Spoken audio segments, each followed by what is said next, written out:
Liver. You could lose half your liver tonight and have a whole one back in just a few weeks. It's the only organ you've got that can rebuild itself from the part that's left. Your liver is your filter. Everything you drink and every pill you swallow runs through it, so it's taking chemical hits all day long. Every one of those hits kills off liver cells called hepatocytes. Instead of scarring over like the rest of your body would, your liver just grows fresh hepatocytes to replace the dead ones and keeps working. The repair is constant, it's invisible, and it's been happening your whole life. That everyday ability is strong enough that a healthy person can give away more than half their liver to someone who needs a transplant, and the piece left behind regrows to full size within months. The organ surviving your worst decisions is also the one part of you that refuses to stay damaged. There's a breaking point though. Hammer it for years without let-up, with heavy drinking or a fatty liver, and the damage outruns what your liver can rebuild. That's when scar tissue replaces new cells, a condition known as cirrhosis,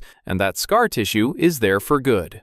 Brain. Every night while you're asleep, your brain flushes out its own garbage, including the same gunk that builds up in people with Alzheimer's. Your brain runs on a tight budget and makes a lot of waste doing it. One of the leftovers is a sticky protein called beta amyloid, and it piles up all day while you're awake. During deep sleep, your brain cells shrink a little, opening up channels between them, and fluid washes through those gaps to rinse the waste out and dump it into your bloodstream for disposal. The cleanup runs best when you're knocked out cold, because your brain can't fully spare the resources to do it while it's busy running your day. Beta amyloid is the same protein that clumps into plaques in the brains of people with Alzheimer's. Miss the deep sleep, and the trash sits there until tomorrow. One more reason the all-nighter you're proud of isn't the flex you think it is.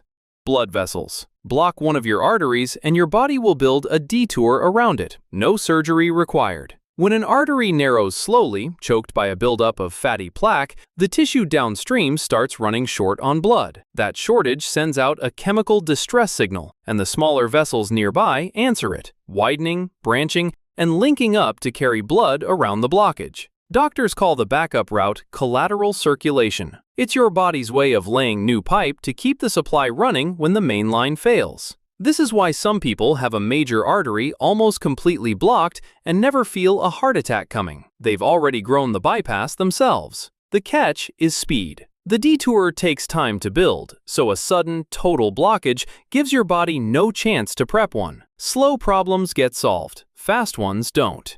Stomach and gut. Your stomach is full of acid strong enough to dissolve metal, and the only reason it doesn't dissolve your stomach is that the lining replaces itself faster than the acid can eat through it. The cells lining your stomach take a beating from that acid every minute of every day. They coat themselves in a thick layer of mucus to blunt it, and your body swaps the cells out in a constant rotation, rebuilding the whole surface every few days. The lining stays ahead of its own acid by never staying still long enough to get destroyed. Your gut, further down, renews even faster because it's handling everything you eat on its way through. That speed of rebuilding is why a stomach bug wrecks you and then lets you go. A bad one can strip the lining raw, but it grows back within days, and you're back to normal, minus the 5 pounds you lost living on saltines and flat ginger ale. DNA. Tens of thousands of times a day, inside your cells, tiny machines find damage in your DNA and fix it before it can hurt you. It's the most important repair your body does, and you'll never feel a second of it. Your DNA is the full set of instructions that runs every cell you've got, and it's under constant attack. From sunlight, from chemicals in your food, from the simple act of cells copying themselves. When that damage goes unfixed, the instructions get messed up, and the cells start following bad orders, which is one of the ways cancer gets started. To stop that, your cells keep a set of repair proteins on constant patrol. They move along your DNA, find the damaged spot, cut it out, and drop the right piece back in. It's a proofreader for the code that builds you, running non-stop. The one time it misses an error in the wrong spot can change a life. Most days, it just doesn't miss. Red blood cells. Every second that passes, you build around 2 million new red blood cells, and scrap just as many worn-out ones at the same pace. Each red blood cell only lasts about 4 months. It spends that whole time getting squeezed through your vessels carrying oxygen, and around the 120-day mark, it's too battered to keep up. Your bone marrow runs a non-stop production line to replace them, which is why your entire supply of red cells gets swapped out a few times a year. The blood moving through you today isn't the blood you had back in the spring. When an old cell gets retired, the iron inside it gets saved and reused, but the leftover pigment has to go somewhere. Your gut turns it into a yellow compound called urobilin, and that's part of what colors your pee. The bruise on your leg is the same teardown, just stalled where you can watch it. As the trapped blood breaks down, a pigment called bilirubin cycles it from purple to green to yellow while your body clears it away. Both are the same cleanup of dead blood cells, in two places you'd never think to connect. Cornea. Scratch your eye and it's usually healed by morning, with no blood involved at all. It's one of the few parts of you that can repair itself without a single drop. The cornea is the clear dome covering the front of your eye, the window you look through. It can't have blood vessels running across it because blood would cloud the view. Almost every other tissue you've got depends on blood to ship in repair material and haul the waste off. The cornea is one of the few that does without. It draws what it needs from your tears and the fluid just behind it, and its surface cells slide over and multiply to cover a scratch within hours. Go deeper than that surface into the layer called the stroma, and it can scar instead. But the everyday scratch, the kind a stray eyelash or a fingernail leaves, is gone by the time you wake up. Muscle. The soreness that hits 2 days after a hard workout is part of the repair process, and that repair is the only reason you get stronger. When you push a muscle harder than it's used to, you tear it. Training breaks the fibers at a microscopic level, leaving thousands of tiny rips throughout the muscle. Your body treats that damage as a problem to fix, floods the area with repair cells, and rebuilds the torn fibers thicker and stronger than they were, so the same load can't hurt them next time. The soreness you feel is that damage being repaired. Without the tearing, there's nothing to rebuild, and nothing to rebuild means no growth. That's why resting after training isn't slacking. Skip the recovery, and you skip the part where the strength gets built. It's the rare repair job where the smart play is to go cause the damage again next week. Bones. You're walking around on a skeleton that's only a few years old. The one you grew up with has been torn down and rebuilt piece by piece. Bone looks dead and permanent, but it's living tissue under constant renovation. One set of cells, called osteoclasts, dissolves old bone, while another set, osteoblasts, lays down fresh bone in its place. They work your whole frame on a rolling cycle that takes about 10 years to come full circle. The shape stays the same, but the material keeps getting replaced. Those same two cell types mend a break, snap a bone, and they flood the gap, bridge it, and rebuild it back about as strong as it was before. Not stronger, the way muscle comes back after damage, but sturdy enough that you'd never know it was ever broken. Mouth. A tongue you scorch on hot pizza is back to normal, taste and all, within about 2 weeks. Your mouth heals fast, and it heals without scarring the way the rest of your skin can't. The taste part comes down to turnover. Your taste buds wear out and get replaced on a quick cycle, fully renewing every week or two, which is why a burned tongue recovers completely instead of going numb for good.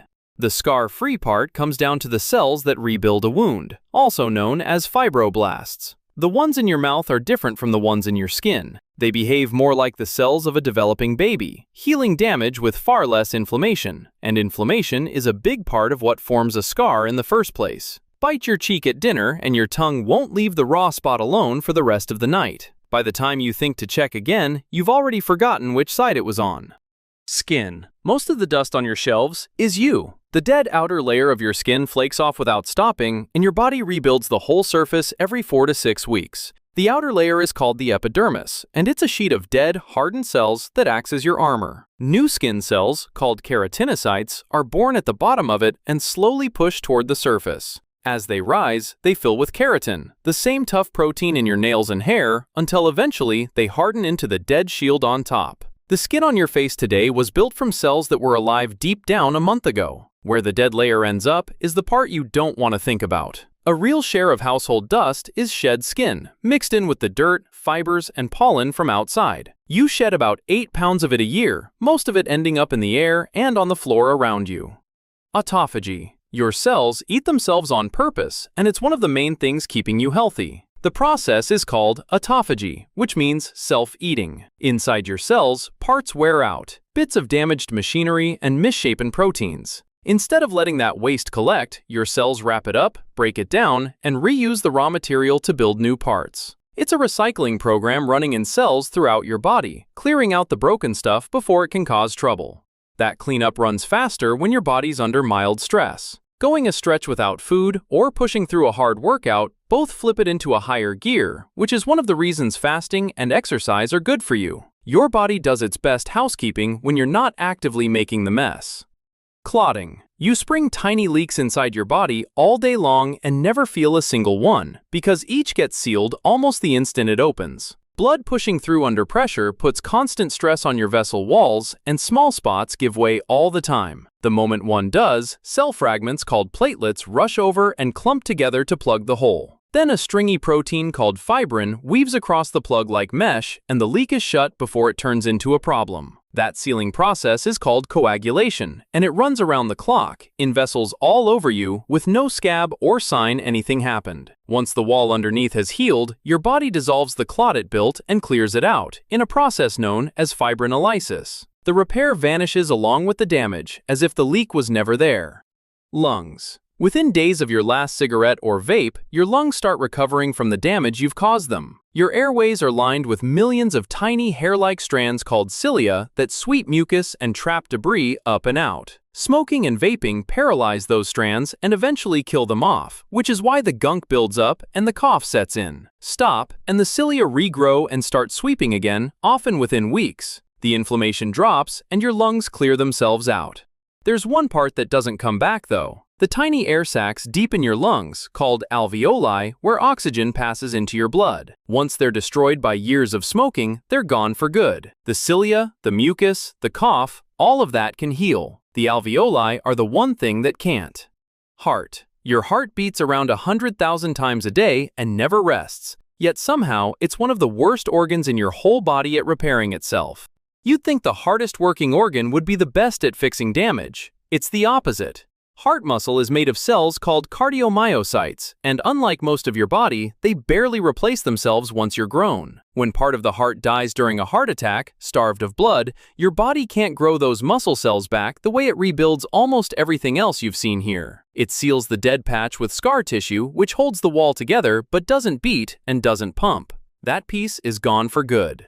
Your liver can lose most of itself and build the whole thing back. Your heart can't spare a sliver. The one organ keeping everything else alive is the least able to save itself.